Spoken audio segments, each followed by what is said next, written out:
Mimi nilipenda falsafa yake. Na ndio maana mpaka jina nilimpa mimi. Okay. Mwana falsafa. Ingaje akaona binamu anajiita binamu hapa.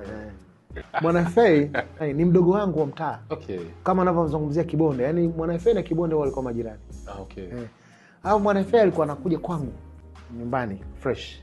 Yani bro yupo bwana, FA vipi? Hamisi wewe brother yako kalala, ingia bwana.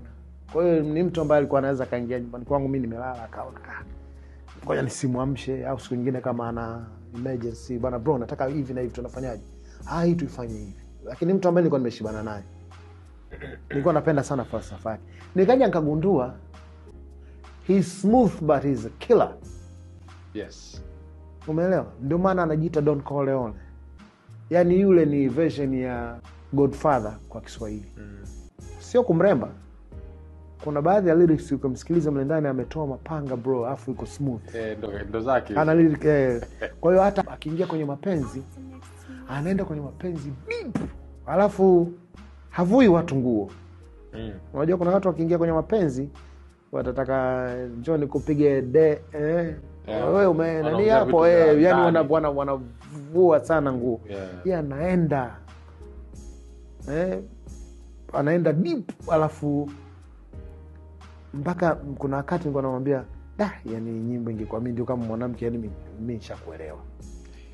Umeelewa? Kwa hiyo ni mtu ambaye akienda huku kwenye mapenzi alikozaliwa anaenda vizuri sana, ana dive deep in such a way kama pumzi zako chache zitakata mapema. Alafu akienda huku kwenye kama ugangster huku, hatoi maneno makali lakini yale maneno yanachoma.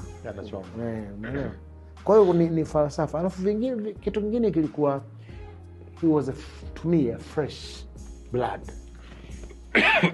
Umeelewa? Kwa sababu hapo unajua mimi nishafanya kazi na watu kama Gangwe Mob, Solid Gun Family, Kwanza Unit, Crazy GK, na wengine. Afu huyu ni kama ni mtu na watoto, huyu ni last born.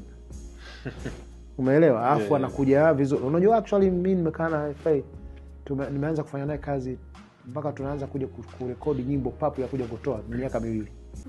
Kuna wakati nilikuwa na fanya naye track, nikasema mimi nitasafiri, nitaenda kusoma kidogo afu nitarudi.